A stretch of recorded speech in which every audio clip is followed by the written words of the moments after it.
การอบรมบ่มนิสัยให้เด็กนั้นเพียงแต่วันละนาทีก็ดีถมเด็กจะดีมีชื่อหรือล่มจมอาจเป็นเพราะอบรม1 นาทีก่อนอบรมเด็กๆของจะต้องรู้วิธีดูลูกหลานด้วยถูก4ดูมันญาติถูกตาเข้าท่าดีดูวาจาถูกหูที่เพราะสำเนียงขอถวายความนอบน้อมแด่พระรัตนตรัยมีพระพุทธเจ้าเป็นต้น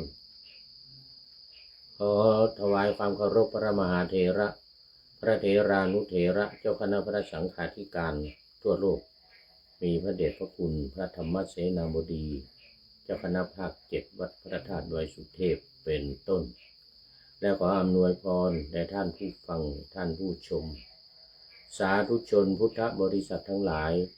วันนี้รายการพระไตรปิฎกลอยฟ้าของวัดพระธาตุดอยสุเทพ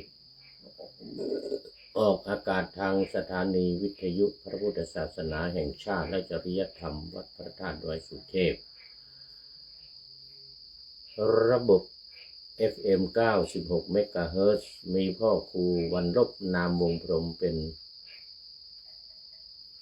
ผู้อำนวยการอาจารย์พระมหาประสิทธิ์ประสาธิโกเป็นหัวหน้าสถานีและอาตมาภาพพระครูปริยัติยานุศาสตร์เป็นผู้บรรยายเป็นประจำทุกวันเวลา5 ทุ่มถึงเที่ยงคืนค่อนข้างจะดึกหน่อยเขาเรียกรอบมิดไนท์2. สถานีวิทยุเพื่อการศึกษาพระพุทธศาสนาและวัฒนธรรมวัด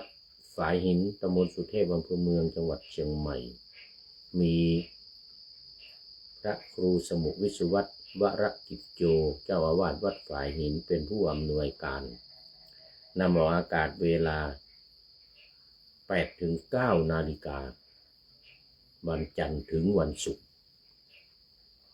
ตอนนี้ขอต้อนรับพระอาจารย์มนตราสิริวัฒโนสาธุสาธุอาจารย์มนตราสิริวัฒโนเข้ามาหลายครั้งแล้วก่อนก็มีบทประพันธ์เอามาจั่วหัวรายการขอบคุณท่านอาจารย์มนตราสิริวัฒโนเป็นอย่างยิ่งวันนี้ได้เป็นอาทิกัลยาโนเป็นผู้ที่มีความงามในเบื้องต้น เนื่องจากว่าเข้ามาในรายการเป็นอันดับแรกไก่ยังไม่ทันโหสุริโยยังไม่จับขอบฟ้าป่าหน้าธรรมะยังไม่เสร็จ กราบขอบพระคุณเป็นอย่างยิ่งท่านอาจารย์มนตราสิริวัฒโนผมก็ติดตามดูโปรไฟล์เฟซบุ๊กของอาจารย์อยู่นะครับเฟซบุ๊กของท่านอาจารย์มนตราทำกิจกรรมหลายอย่าง เป็นเฟซบุ๊กมีกิจกรรมดีมากนะวันนี้ก็เป็นอาทิกัลยาโนเป็นผู้ที่มีความงามในเบื้องต้นได้แก่ศีล เดี๋ยวเพราะว่าตอนนี้มันดึกแล้ว FC ทั้งหลายดูจะหายกันไปแล้วนะนี่ผู้พูดก็กำลังนี่ตายกจะไม่ค่อยขึ้นนี่ มุดดึกไปหน่อยวันนี้ช่วงนี้ต้องตุนรายการเพราะว่าวัดมีงานไม่ค่อยมีเวลาบันทึกรายการพอมีเวลานี้ต้องรีบบันทึกตุนไว้และผู้พูดจะเกิดราศีตุลด้วยแต่ตุลานะตุลนั้นเป็นตุลคนละตุลนะตุลาเป็นตราช่างนะเป็นผู้ที่มีความยุติธรรมมีความเที่ยงธรรมแล้วก็แต่ว่าตุลนี่เป็นการตุลเก็บไว้ นอนหนูตุลนอนหนูอันนั้นตุลนอนรอลิง เออ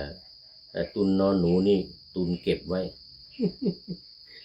ตุนเก็บไว้ เพราะนั้นช่วงนี้ก็จะนอนดึกหน่อยบางทีก็นี่วันนี้รายการสุดท้ายละคงจะเป็น4 ทุ่มนู่นแล้วนะสี่ทุ่มกว่านู่นละนะเพราะวันนี้เริ่ม3 ทุ่ม15 นาทีโอ้โมทนาขอบคุณท่านอาจารย์มนตราสิริวัฒโนเป็นอย่างยิ่งเข้ามาเป็นอันดับแรกไม่แน่อย่างเมื่อกี้นี้โอ้ตอนหมดเวลาแล้วมันจึงมีเข้ามาอีกท่านหนึ่ง รายการที่ผ่านมาเมื่อกี้นะ เอาละตอนนี้ก็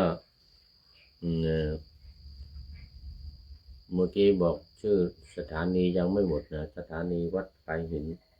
เวลา 8-9 นาฬิกาวันจันทร์ถึงวันศุกร์3 สถานีวิทยุคลื่นสีขาวเพื่อชาวประชาวัดปากทางเจริญอำเภอดอยหล่อจังหวัดเชียงใหม่มีพระเดชพระคุณหลวงพ่อพระครูอภิวัฒนวิกรมเป็นผู้อำนวยการพระเดชพระคุณเป็นรองเจ้าคณะอำเภอดอยหล่อด้วยนำออกอากาศ 8-9 นาฬิกาเหมือนวัดฝายหิน4 สถานีวิทยุชุมชนคณะสงฆ์อำเภอฝางจังหวัดเชียงใหม่มีพระเดชพระคุณหลวงพ่อพระครูสุจิตตานุรักษ์หลวงพ่อเจ้าคณะอำเภอฝางเป็นผู้อำนวยการเจ้าวาดวัดพระพุทธบาทอุดมหรือน้ำบ่อสาวานำออกอากาศวันจันทร์ถึงวันศุกร์เหมือนกัน 8-9 นาฬิกาและสุดท้ายสถานีที่ 5ก็คือวิทยาลัยสงฆ์นครลำปางมจรวิทยาลัยสงฆ์นครลำปางมีอาจารย์จีรศักดิ์ปันลำเป็นผู้อำนวยการสถานีนำออกอากาศ 8-9 นาฬิกาเหมือนวัดฝายหิน วันจันทร์หรือวันศุกร์เราขอบคุณและโมทนากับท่านผู้อำนวยการทุกรูปทุกท่านไว้ณที่นี้เป็นอย่างยิ่งอันนี้ก็ขอประชาสัมพันธ์กิจกรรมของวัดพระธาตุดอยสุเทพเนื่องในวันวิสาขบูชาก็ประชาสัมพันธ์มาหลายวันแล้วแต่มันก็ยังไม่สิ้นสุด เริ่มมาตั้งแต่วันที่25คือการเจริญพระพุทธมนต์สมโพธิน้ำสงฆ์พระราชทานของพระบาทสมเด็จพระเจ้าอยู่หัวพระวชิรเกล้าเจ้าอยู่หัวประจำปีพุทธศักราช 2569 นี่เวลา25-29 นี่เวลาบ่าย 2:30 เจริญพระพุทธมนต์โดยพระสงฆ์ทรงสมณศักดิ์พร้อมด้วยสัญญาบัตรพัดยศมา20 รูปทุกวันตั้งแต่ 25-29 รายการนี้จะออกอากาศวันที่ 28ยังเหลือพรุ่งนี้อีกวันตอนนี้ขอต้อนรับคุณโยมเปรมใจบัวใสนี่ยังอยู่ในอาทิกัลยาณังคุณโยมเปรมใจก็เป็นอาทิกัลยาณีผู้มีความงามในเบื้องต้นได้แก่ศีลเหมือนกันเหมือนกับท่านอาจารย์พระมหาอาจารย์มนตราสิริวัฒโน อันนี้เข้ามาแล้วไก่ยังไม่ทันหูสุริโยยังไม่จับขอบฟ้าปะหน้าธรรมะยังไม่เสร็จ โมทนาเป็นอย่างยิ่งนะยังไม่หลับนะนี่นึกว่าหลับไปแล้วนี่นึกว่าโยมเปรมใจหลับไปแล้วจากสันปากทองนี่เองนะมีเวลาก็ขอเชิญมาร่วมฟังสวดเจริญพระพุทธมนต์สมโภช น้ำสงฆ์พระราชทานบนพระธาตุดอยสุเทพระหว่างวันที่25ถึงวันที่29เวลาบ่าย2:30สักบ่าย2 โมงก็ขึ้นมาได้ขึ้นมาเป็นเจ้าภาพนี่ตามมัธยาศัยนะเป็นเจ้าภาพตามมัธยาศัยโยมเปรมใจบัวใสก็เป็นผู้มีศรัทธาเป็นเจ้าภาพนั่นเจ้าภาพนี่โอ้นู่นตั้งแต่สมัยวัดดอยสัพพัญญูนะโอ้โยมเปรมใจโมทนากับท่านอาจารย์น่ะวัดหัวรินหรือยังไงเนี่ยนะวัดหัวรินท่านพระครูประชานุกูลท่านพระครูประชานุกูลโมทนาอันนี้ก็อะไรเมื่อกี้นี้วิสาขบูชาช่วงแรก25ถึง29เจริญพุทธมนต์เวลาบ่าย2:30ทุกวัน5 วันอันนี้วันที่30ก็ขบวนแห่อะไรนี่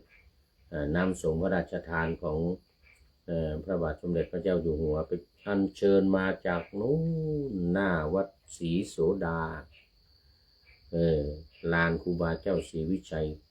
1:30 1 ทุ่มก็ขอเชิญไปพร้อมกันเลยทำพิธี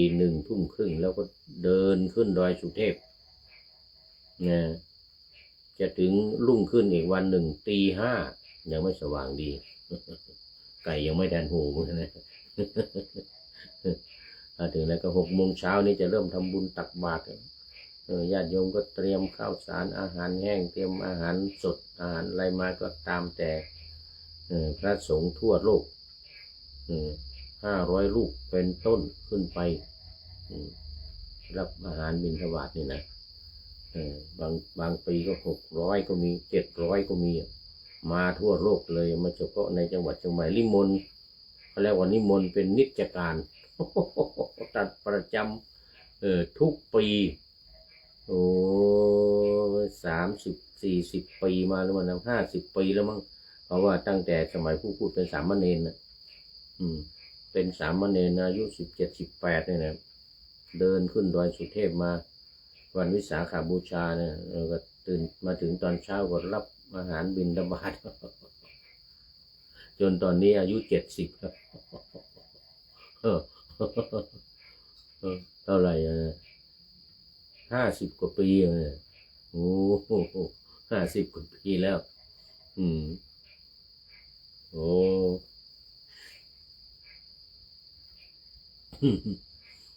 50 กว่าปียืนหยัดสุดยอดเลยเดินขึ้นดอยเนี่ยเขาเรียกว่าไหว้สาปารมีพระบรมธาตุดอยสุเทพตามฮีกตัวหอยขึ้นดอยสุเทพว่ะโครงการมันอ่ะวันนี้ได้ยินท่านพระครูประหลัดท่านพระครูวัชรินทร์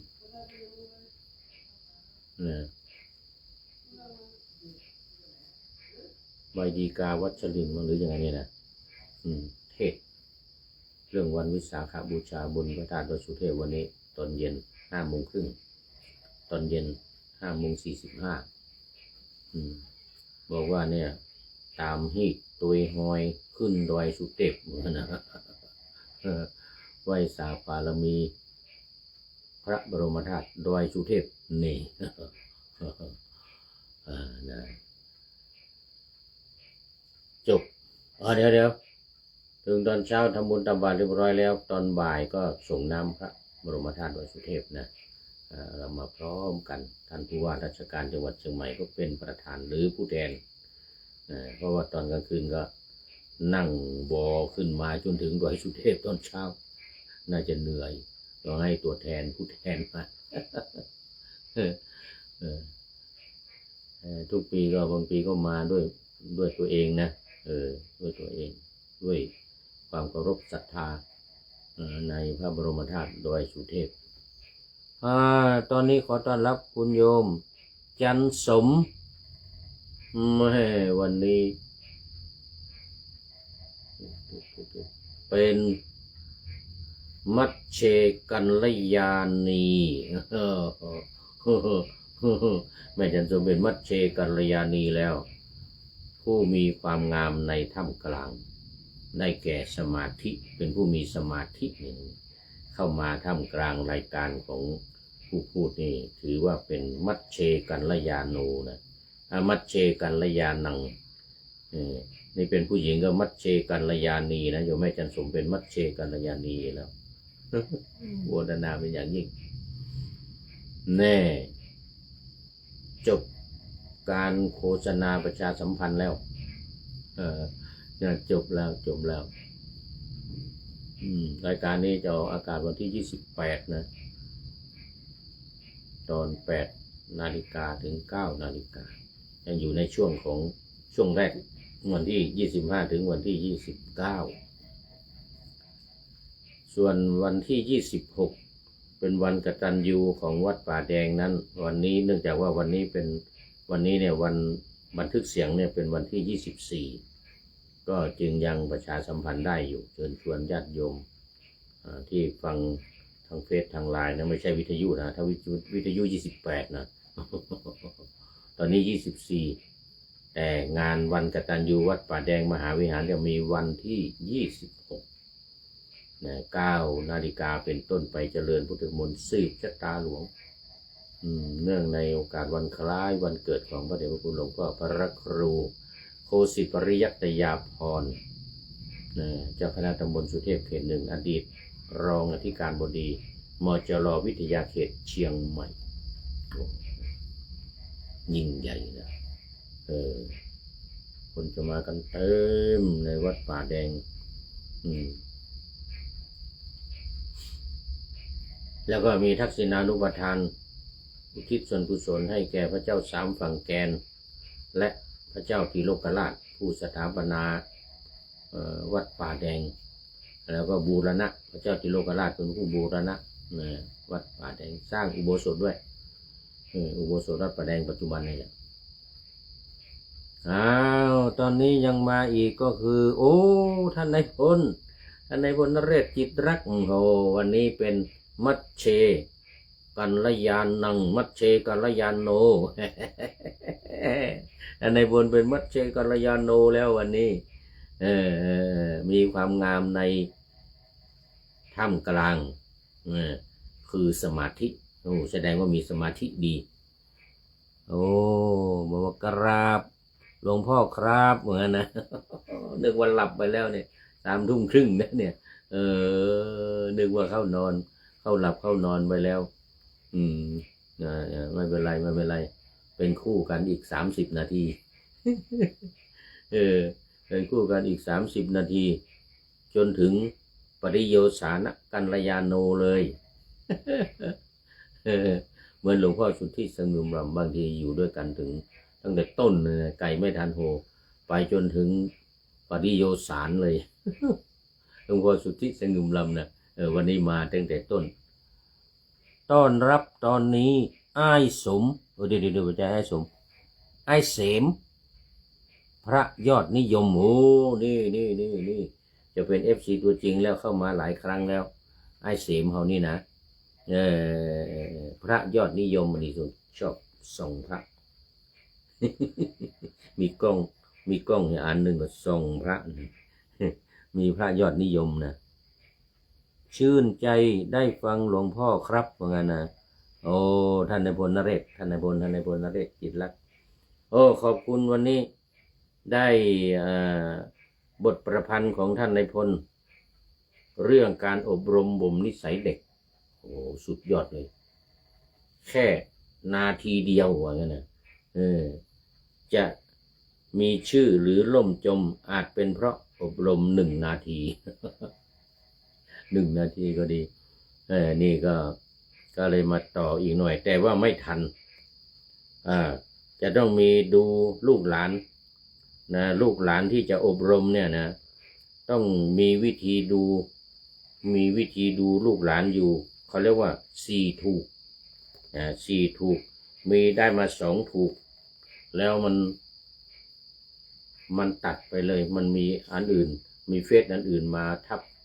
เนี่ยเฟซของท่านนายพลไอ้ที่ลูกหลานดูลูกหลานเนี่ยมีได้2 ข้อท่านนายพลได้มารยาทกับมารยาทถูกตาวาจาถูกหูเออต้องขอท่านนายพลเอามาลงใหม่อีก เอามาลงใหม่วันพรุ่งนี้ก็ได้จะได้เอามาเขียนต่อเนี่ยก่อนอบรมเด็กผองจะต้องรู้วิธีดูลูกหลานด้วยถูก1. ดูมันญาติถูกตาเข้าท่าดี 2. ดูวาจาถูกหูที่เพราะสำเนียงเสียงสำเนียงเพราะหูไม่อีก2ยังไม่รู้ยังอีก2ดูไม่ทันเขียนไม่ทันท่านนายพล มีต้องมีถูก4อย่างนะ4ถูกอันนี้ถูกตาถูกหูเหลืออีก2ถูกเหลืออีก2ถูกนี่ดูมันญาติถูกตาเข้าท่าดีดูวาจาถูกหูที่เพราะสำเนียงคือมีสำเนียงเสียงอันไพเราะเพราะพริ้งเนี่ยนะแล้วก็วาจาที่อ่อนหวานวาจาที่ไม่แข็งกระด้างเลยนะเป็นดูมันญาติของเด็กเนี่ยนะบอกว่าเดี๋ยวกันอันนี้การอบรมเด็กอบรมบ่มนิสัยเด็กนี่สุดยอดเลยมีอีก2ถูกอีก2ถูกมันไม่ทันเขียนไม่ทัน อีก2ถูกท่านนายพลเอามาวันพรุ่งนี้ก็ได้หรือคอมเมนต์เข้ามาในรายการนี้อีก2ถูกเนี่ยเป็นอะไรเนี่ย2ถูกจะได้เขียนต่อให้จบเนี่ยเขียนต่อให้จบดีมากเลยลูกหลานเราลูกหลานคนไทยเราเนี่ยก่อนหน้านั้นก็รู้สึกว่าจะมีหนึ่งในการอบรมลูกหลานเนี่ยนะไหนละการอบรมลูกหลาน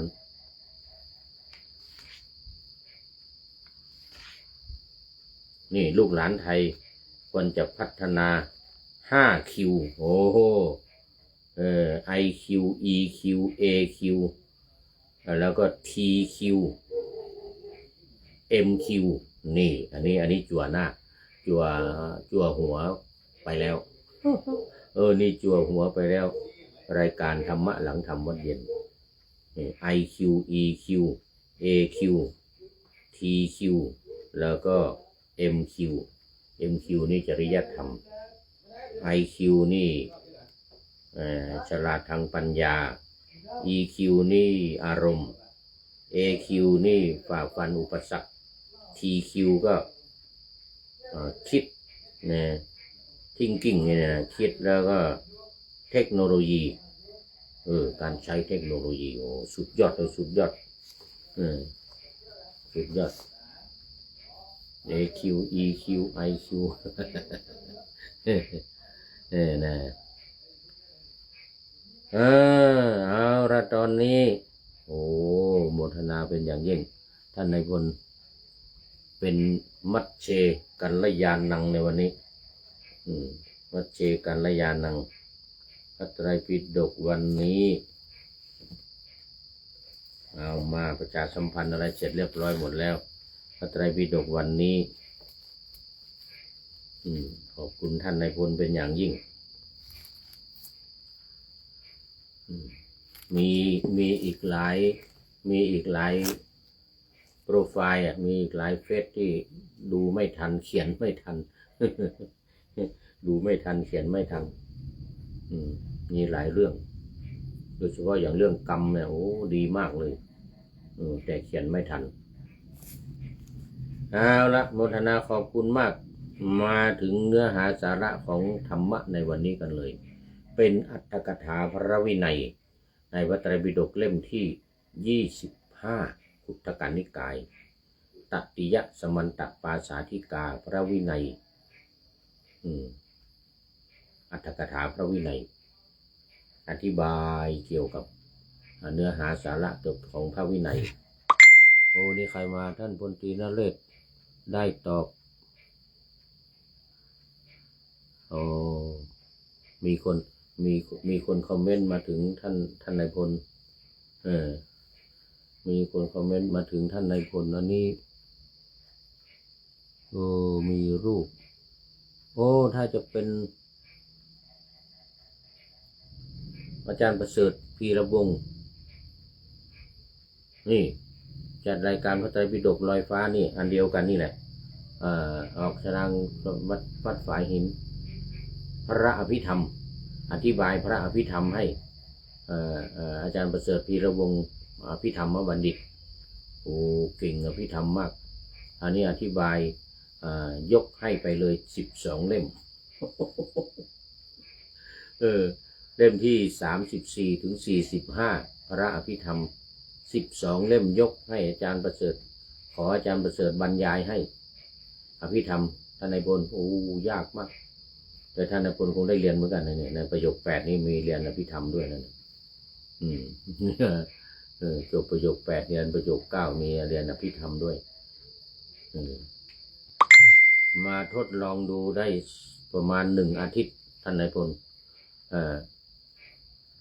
ไม่ไหวไปไม่รอดได้แต่หัวข้อจิตเจตสิกรูปนิพพานเท่านั้นอธิบายในรายละเอียดไปไม่รอด รู้แต่หัวข้อ อภิธรรมนี่นะมันยาก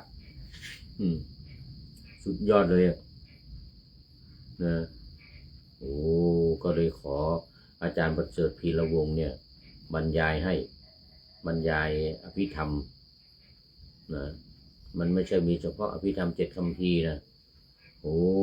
ขั้นตอนมันเยอะจิตนี่เป็นวงจิตเป็นวง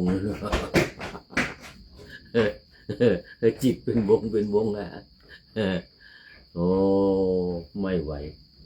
เคยว่าจะไปเรียนทีหนึ่งไปเห็นดวงไปเห็นจิตที่อาจารย์อธิบายบนกระดานนะไม่เอาเลยวัดเมืองมางสมัยนั้นเป็นสามเณรไปดูเขาเรียนอภิธรรมที่วัดเมืองมางวัดมีวัดเมืองมางมีวัดร่ำเปิงตอนนั้นมีวัดเมืองมางอย่างเดียวร่ำเปิงยังไม่มีอดีตพระคุณหลวงพ่อพระพรหมมงคลนี่ยังไม่ไปอยู่ร่ำเปิงอยู่วัดเมืองมางเป็นพระประหลัดอยู่นะตอนนั้นน่ะเป็นพระประหลัดเป็นฐานาหลวงพ่อพระพรหมมงคลหลวงปู่ทองเนี่ยเป็นพระประหลัดทองตรงนั้นน่ะท่านนายพลเราก็ไปดูเขาเรียนอภิธรรมกันเนี่ยนะอยากจะเรียนบ้างเหมือนกันนะไปดูไปทดลองนั่งดูมันไปนั่งข้างหลังเขา อธิบายจิตเป็นดวงกุศลธรรมมีเท่านั้นดวงกามะอะไรมีเท่านั้นดวงเนี่ยหัวไม่ไปไม่รอดมาถึงการจัดรายการพระไตรปิฎกลอยฟ้ามีอภิธรรมเลยทีเนี้ย12 เล่มที่34ถึง45ขออาจารย์ประเสริฐบรรยายยกให้อาจารย์ประเสริฐไปเลย เราก็เหลือแต่พระวินัยกับพระสูตร33 เล่มพระสูตรนี่25 เล่มพระวินัย8 เล่มเป็น33ตอนนี้เป็นเล่มที่25อัตถกถาพระวินัยอัตถกถาพระวินัยท่านนายพล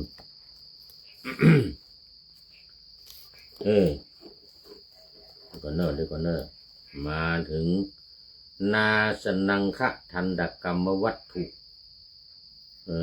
ยังไม่จบ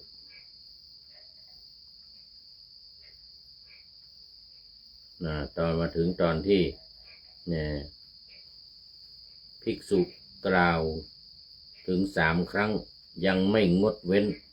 ภิกษุทั้งหลายพึงให้ฉิบหายเสียด้วยกันต นาสนานี่จบที่นี่เมื่อวานวันนี้เราจะได้มาต่อ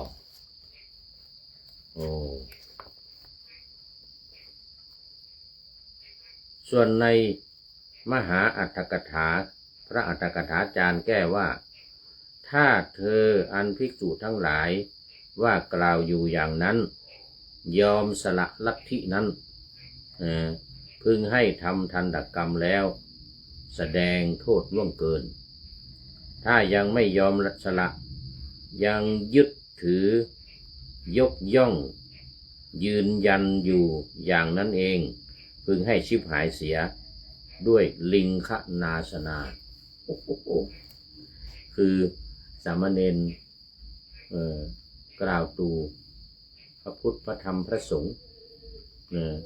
เขาเรียกว่าตำหนิติเตียนไม่ใช่กล่าวตูติเตียนพระพุทธติเตียนพระธรรมติเตียนพระสงฆ์พุทธัสสะอวนาเนี่ยนะธรรมัสสะอวนาสังคัสสะอวนาเนี่ยนะติเตียนพระพุทธพระธรรมพระสงฆ์ถ้ายังทำอยู่ยังไม่เลิกไม่ยอมเลิกพึงให้ฉิบหายก็พึงให้ศึกให้ลาสิกขาออกไปด้วยลิงคนาสนา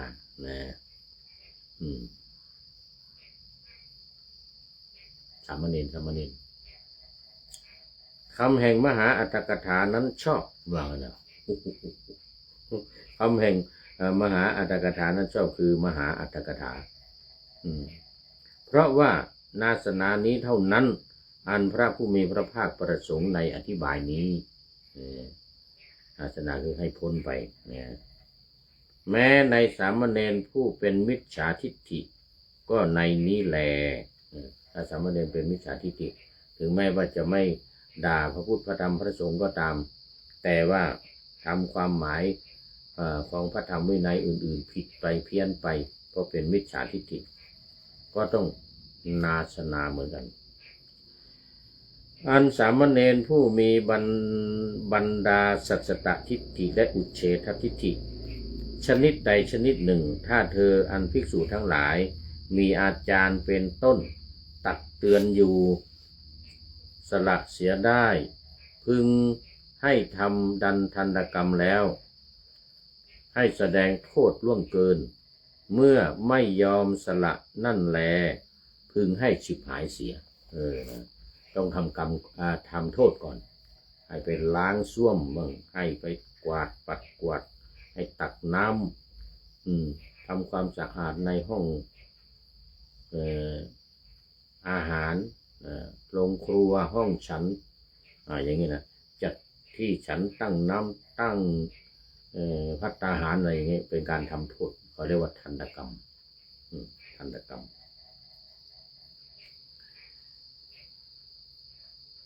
ผู้ศึกษาพึงทราบสันนิษฐานว่าองค์10ต่างแผนกคือภิกขุณีทูสโกนี้อันพระผู้มีพระภาคตรัสไว้เพื่อแสดงเนื้อความนี้ว่าจริงอยู่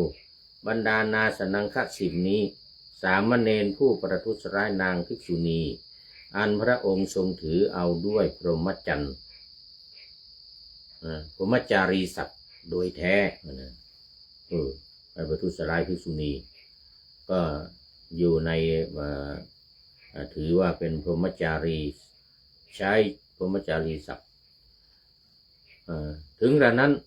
ก็สมควรจะให้สรณะแล้วให้อุปสมบทอพรหมจารีสามเณรผู้ปรารถนาจะตั้งอยู่ในสังวรต่อไปแม้ว่ามีความผิดพลาดไปแล้วแต่ว่ามีความปรารถนาจะสังวรก็ไม่ต้องนาสนะแต่ว่าทำทันตกรรมคือทำโทษแล้วก็ให้ศีลใหม่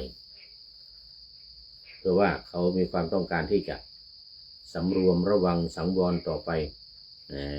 เหมือนกับการแสดงอาบัติของพระภิกษุสามเณรผู้ประทุษร้ายนางภิกษุณีถึงใครจะตั้งอยู่ในสังวรต่อไป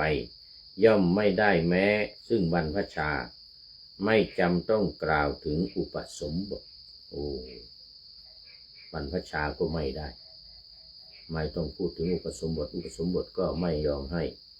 นะเพราะว่าประทุษร้ายภิกษุณีถึงแม้ว่าอยากจะตั้งอยู่ในข้าพเจ้านี้กระผมจะขอสังวรสำรวมระวังต่อไปไม่ให้เกิดขึ้นอีกอะไรอย่างนี้นะไม่ได้ เพราะว่าเป็นเรื่องร้ายแรงไปประทุษร้ายภิกษุณีบรรพชาก็ไม่ได้อุปสมบทก็ไม่ได้เอาแล้วทีนี้ก็จบนาสนังคะทันตกรรมวัตถุนี่นะเป็นเรื่องละเอียดโดยเฉพาะจะเกี่ยวข้องกับภิกษุภิกษุณีแล้วก็ภิกษุภิกษุณีสามเณรสามเณรีฆราวาสญาติโยมก็ไม่ค่อยเกี่ยวข้องเท่าไหร่แต่ว่าพึงรู้ไว้ว่าบางทีตำรวจหรือบางทีอะไรต้องไปทำผิดเหมือนกันนะถ้าความสามเณรทำผิดเล็กน้อยจับศึกอะไรอย่างนี้นะมันต้องศึกษาอรรถกถาวินัยนี่ สมควรว่าจะจับศึกหรือไม่หรือว่าจะต้องทำโทษต้องมาดูรายละเอียดอย่างนี้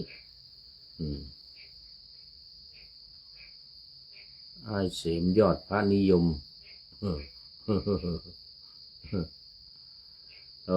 โมทนาแล้วตอนนี้เราจะมาขึ้นปันดกะวัตถุนี่ปันดกะวัตถุจะได้พูดถึงเรื่องของบันดาะแล้วทีนี้บันดาะบางทีก็บันดาะเนี่ยพูดถึงบันดาะพูดถึงกระเทยพวกทอมพวกอะไรทั้งหลายเหล่านี้บางทีก็มีเจตนาดีนะถ้าไม่ทำความผิดนี่นะจนเกินไปเนี่ยนะไม่ทำความผิดศีลผิดธรรมผิดวินัยเนี่ยนะเพราะว่าเรื่องของบันดาะเนี่ยเรื่องของกระเทยหรืออะไรเนี่ยนะพระพุทธเจ้าก็ทรงเคยเป็นมาแล้วเป็นทอมก่อนเป็นทอมคือเป็นผู้หญิงอยากจะเป็นผู้ชายเขาก็ทำตัวเป็นผู้ชายแล้วก็ไม่แต่งงานอยู่500 ชาตินะพระพุทธเจ้าเราเนี่ยตอนโน้นเนี่ยเมื่อ20 อสงไขยแสนกลับนั่นนะช่วงแรกเลยครั้งแรกเลยแต่ว่าไม่ทำความผิดไม่ทำความผิดเป็นทอมเพราะว่าต้องการอยากจะเป็นผู้ชายพระพุทธเจ้าเรานี่แหละเมื่อ20 อสงไขยนู่นนะครั้งแรกเลยเป็นพระคินีเป็นน้องสาวของพระเจ้าแผ่นดินนะแล้วพระราชาก็สละราชสมบัติออกบวชแล้วบรรลุเป็นพระปัจเจกพุทธเจ้าสมัยนั้นยังไม่มีพระพุทธเจ้าตรัสรู้นะเป็นระหว่างพุทธันดรระหว่างพุทธเจ้าองค์หนึ่งไปหาอีกองค์หนึ่งเมื่อ20 อสงไขยมาแล้วพระพุทธเจ้าเรานี่แหละเป็นทอมอยู่500 ชาติไม่แต่งงานไม่มีสามีเพราะอยากจะเป็นผู้ชายอันนี้เรื่องของเรื่องมันก็คือว่าไปเห็นพี่ชายพระเชษฐาซึ่งสละราชสมบัติของบวชแล้วเป็นพระปัจเจกพุทธเจ้าอ้วนท้วนตุ้ยนุ้ยกินข้าวแล้วก็โอ้โหพุงลงพุงเหมือนพระยิ้มของประเทศจีนเนี่ยนะของฝ่ายเทรวาทเรานี่ก็มีมหากัจจายนะนะพระมหากัจจายนะนะที่ทำตัวเองให้พุงป่องให้ลงพุงไม่ให้สวยงามเลยนะหน้าตาอ้วนตอนแรกเป็นพระที่รูปหล่อ คล้ายๆพระอานนท์นี่รูปหล่อนี่ไม่แพ้อานนท์นะมหากัจจานะเนี่ยพอดีมีผู้ชายคนหนึ่งมาเห็นอยากจะได้เป็นภรรยาเพราะว่าพระมหากัจจานะนี่รูปหล่อสวยงามเนี่ยผิวพรรณเหมือนทองคำเนี่ยนะโอ้ถ้าได้มาเป็นภรรยาเราจะดีพอนึกแค่นั้นกลายเป็นผู้หญิงเลยอายไม่อยากจะสู้หน้าพักพวกเดินหนีไปเมืองตะกัศิลา ไปได้สามีคนหนึ่งมีลูก2 คน ลูก2 คนมีอยู่วันหนึ่งก็อะไรเห็นสหายเก่าที่ค้าขายอยู่ด้วยกันไปที่เมืองตะกัศิลาโอ้นี่สหายเรานี่นางก็ไปเรียกมาเราเนี่ยเป็นสหายของท่านจะจำได้ไหมสมัยนั้นแล้วเรานึกอยากได้พระมหากัจจายนะเนี่ยมาเป็นเมียมาเป็นแฟนเลยกลายเป็นผู้หญิงนี่เห็นไหมว่างั้นโอ้สหายคนนั้นก็เลยนึกขึ้นมาได้โอ้จริงเลยหายจากหมู่ไปเลยทางบ้านก็ทำบุญอุทิศส่วนกุศลให้มัตตกพัทถวายมัตตกพัทให้แล้วว่างั้นโอ้ถวายมัตตกพัทให้โอ้เนี่ยเลยเป็นผู้หญิงเลยมันเนี่ยพระพุทธเจ้านี่ก็เหมือนกันเห็นพระปัจเจกพุทธเจ้าอ้วนท้วนตุ้ยลุยสมบูรณ์อยากจะเป็นพระปัจเจกพุทธเจ้าบ้างก็เลยทำยังไง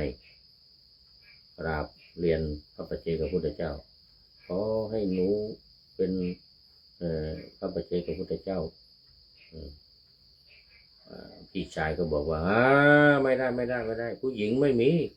ผู้หญิงจะมาเป็นปัจเจกพุทธเจ้านี่ไม่มีหรือเป็นพระพุทธเจ้าก็ไม่มีผู้หญิงเป็นไม่ได้ว่าทำไมมันอันตรายว่างั้นจะเป็นนอนกระดินกินกระทรายเดินไปตามในป่าในทุ่งอยู่คนเดียวนี่ไม่ได้อันตรายเดี๋ยวถูกข่มขืนอันตรายไม่ได้แล้วก็ผิวพรรณของผู้หญิงก็เป็นสุกุมารชาติว่างั้นจะไปมาเดินบิณฑบาตไม่สวมรองเท้าแล้วก็แต่งตัวเหมือนกับเนี่ยอย่างเงี้ยว่างั้นไม่ได้ว่างั้นผู้หญิงเนี่ยไม่ได้อันตรายว่างั้นแล้วทำยังไงโอ้ถ้าอยากจะเป็นพระพุทธเจ้าเลยนะ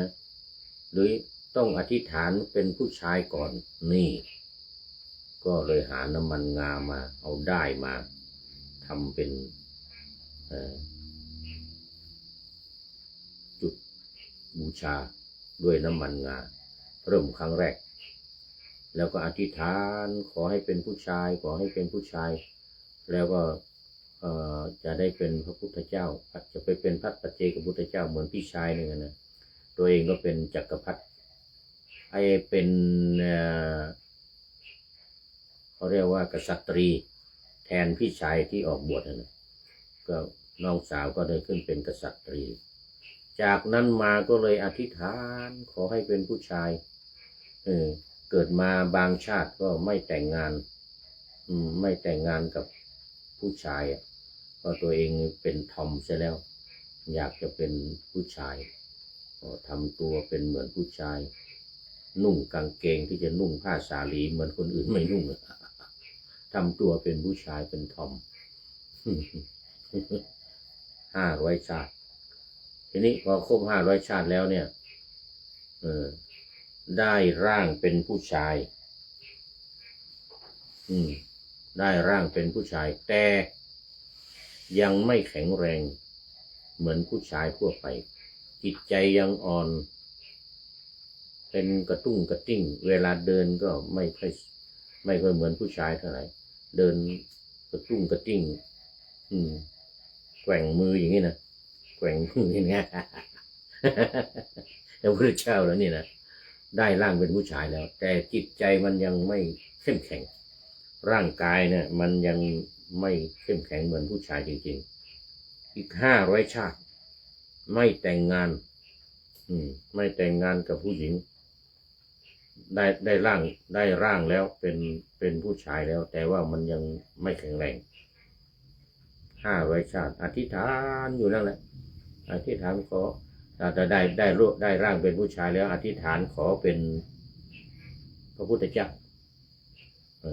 อธิษฐานขอได้เป็นพระพุทธเจ้าว่าในใจไม่ออกปาก9 อสงไขย9 อสงไขยนี่โอ้ไม่แต่งงานเลยนะโอ้เป็นกระตุ้งกระติ้งเป็นเนี่ยบันดอกนี่เป็นบันดอกแต่ว่าเป็นบันดอกดีนะไม่เขาเรียกว่าไม่ทำความผิดไม่ผิดศีลไม่ทำความผิดไม่ผิดศีลตั้งใจอย่างเดียวอยากจะเป็นพระพุทธเจ้าทำความดีบำเพ็ญบารมีตอนใกล้จะตายไม่ว่าจะอายุเท่าไหร่อายุไขกี่ร้อยก็ตามอายุไขเป็น10,000 20,000ก็ตามบั้นปลายของชีวิตออกบวชเป็นฤาษีชีไพรเป็นสัญญาสีอะไรต่างๆตามประเพณีของคนในสมัยนั้นๆในยุคนั้นๆโหบางยุคอายุถึง50,000 ปี60,000 ปี80,000 ปีอย่างเงี้ยนะบางยุคก็20,000 ปีเนี่ยสุดท้าย20,000 ปีพระกัสสปะเนี่ยยุคของพระพุทธเจ้ากัสสปะเนี่ย20,000 ปีอย่างนั้นเนี่ยกระตุ้งกระติ้งอยู่อย่างนั้นแต่ไม่ทำความผิดนะตั้งจิตอธิษฐานจนมาสมัยพระพุทธเจ้าทีปังกรนอนลง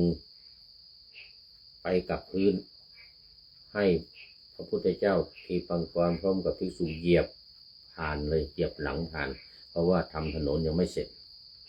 ตัวเองเป็นดาบทเนี่ยเป็นดาบทก็ชื่อสุเมธดาบทสุเมธนอนลงเลยตัวเองมันร่างกายใหญ่เนี่ยสูง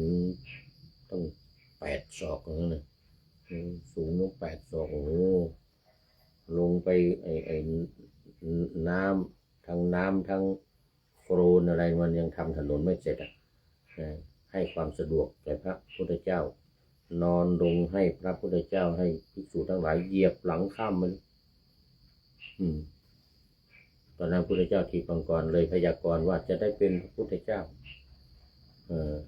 ตอนนั้นได้16 อสงไขยแล้ว16 อสงไขยแล้วเหลืออีก4 อสงไขยก็แสนกับพระพุทธเจ้าทีปังกรก็พยากรณ์ว่าจะได้เป็นพระพุทธเจ้านามว่าโคตมะ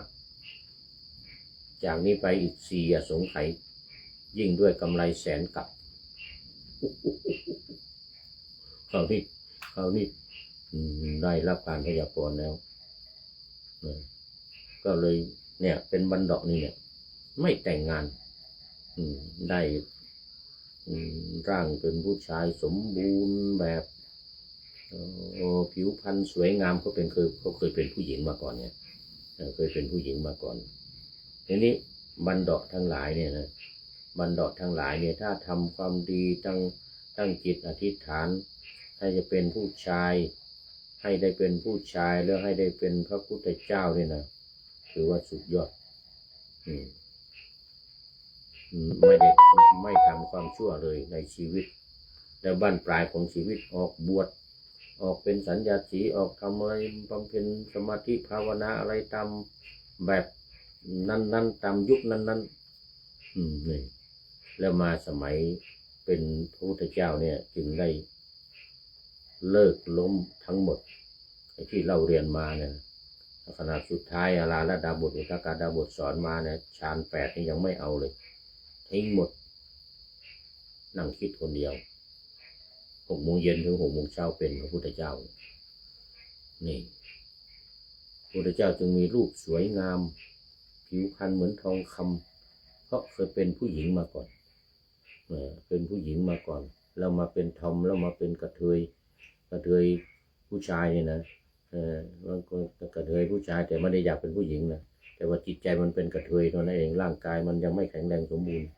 พ พอมาได้ร่างกายแข็งแรงสมบูรณ์แล้วก็โอ้โหผิวพรรณมันยังสวยงามประกอบด้วยมหาบุรุษลักษณะอีกด้วยมีเรื่องมัน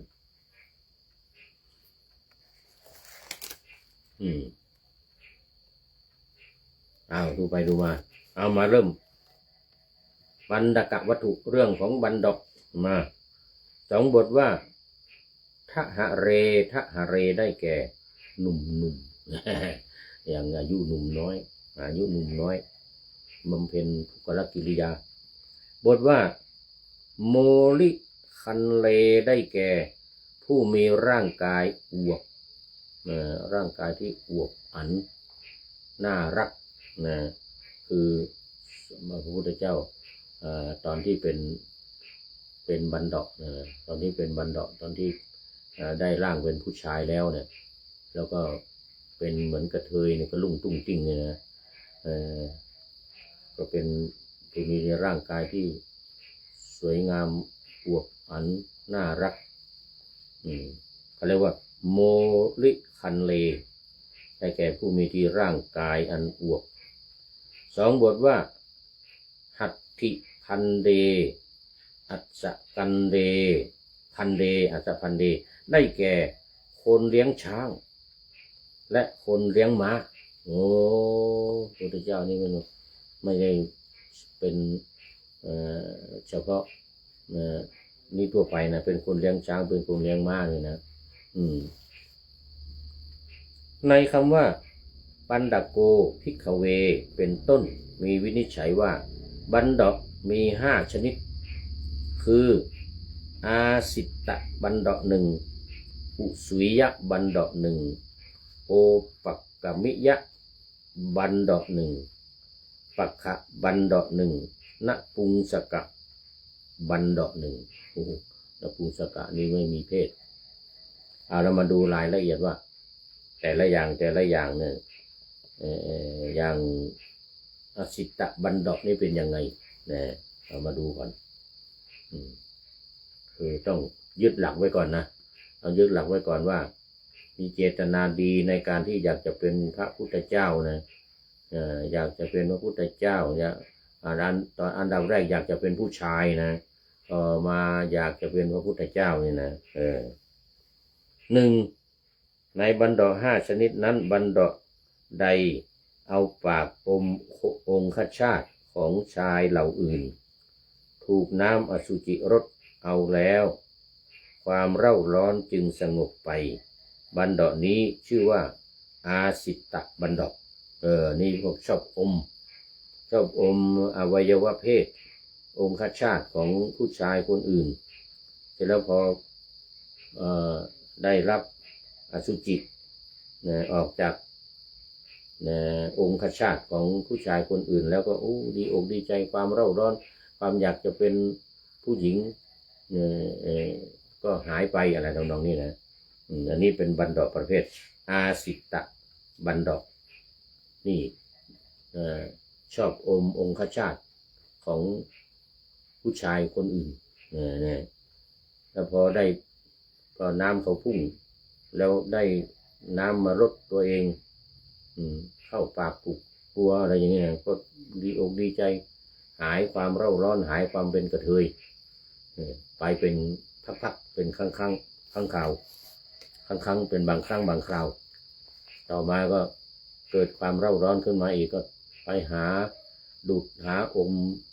งคชาตของคนอื่นอีกนี่เป็นประเภทที่1เรียกอาสิตตบันดกต่อไปบันดกใดเห็น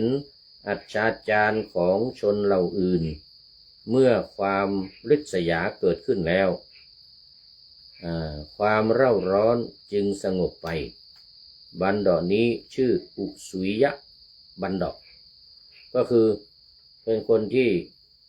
เห็นคนอื่นเห็นรูปเช่นอย่างว่าเห็นผู้ชายที่หล่อจิตใจก็ดีอกดีใจอยากจะได้อยากจะได้แต่ว่าไม่ได้ไปเอานะเพียงแต่ได้เห็นเกิดความริษยาเสร็จแล้วนะท ท่านั้นแหละความเร่าร้อนที่ในใจในที่จะเป็นบันดาลนี่ก็หายไปนี่อันอย่างนี้บันดาลอย่างนี้เรียกว่าอุสุยะบันดาลประเภทที่สองประเภทที่สามบันดาลใดมีอวัยวะดังพืชทั้งหลายถูกนำไปปราดแล้วคือถูกเขาตอนเสียแล้วด้วยความพยายามบันดาลนี้เรียกว่าโอปกะมิยะบันดาลมีอธิบายว่าจิตสาก็ได้ดังนั้นอุปกรรมะในที่นี้จึงน่าจะหมายความไปทางวิธีหมอเช่นการเยียวยาผ่าตัดเป็นต้นมันมีหมู่แปลงเพศนะบันดาลที่แปลงเพศเพศของตัวเองเป็นผู้ชายเนี่ยไปให้หมอผ่าตัดเป็นผู้หญิงก็ไปแปลงเพศเป็นผู้หญิงนี่นะมันบันดาลประเภทนี้เรียกว่าโอปักกะมิยะบันดาลหรือบางทีไม่ตั้งใจในการที่จะเป็นบันดาลไม่ตั้งใจที่จะการให้เขามาตอนนะมาตัดไปแต่ว่าเกี่ยวกับการทำงานอย่างพวกขันทีพวกขันทีของประเทศจีนนะในสำนักพระราชวังพระเจ้าแผ่นดินเอามาทำงานกลัวที่จะเป็นชู้กับพระมเหสีหรือนางสนมทั้งหลายเพราะฉะนั้นพวกนี้ต้องตัดทิ้งหมดตัดอวัยวะเพศทิ้งเรียกว่าขันทีไม่ได้ตั้งใจจะเป็นบันดาลนะไม่ตั้งใจจะเป็นกระเทยแต่ถูกตัดไปแต่บางทีก็ไปจ้างหมอไปให้หมอเปลี่ยนเพศตัดองคชาตของตัวเองออกเลยกลับเปลี่ยนเพศเป็นผู้หญิงอะไรอย่างนี้นะมูนี่แหละมูเปลี่ยนเพศนี่นะเรียกว่าโอปกะมิยะบันดาลประเภทที่1 2 3ประเภทที่4บางคนข้างแรมเป็นบันดาลด้วยอานุภาพแห่งอกุศลและวิบากแต่ข้างขึ้นเร่าร้อนของเขาความของเขาย่อมสงบไปคือ1 ปักหมายถึง15 วันเป็นกระเทยเป็นบันดาลอีก15 วันไม่เป็นนี่อันนี้เรียกว่าอะไรเขาเรียกว่าอะไรปักขะเรียกปักขะบันดาลเป็นกระเทยแค่15 วันแต่แล้วอีก15 วันเป็นผู้ชายเต็มตัว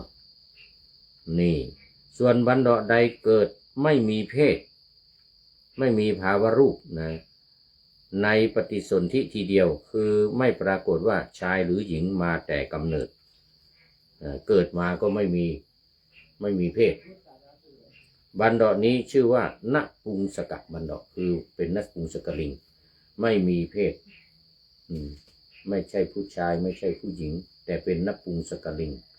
เกิดมาก็ไม่มีเพศไม่มีเพศไม่มีทั้งเพศชายไม่มีทั้งเพศหญิงนะก็เลยเรียกว่าเป็นบันดาลอะไรนะปุงสกะบันดาลอันนั้นมีก็5 ประเภทนี่หมดเวลาพอดี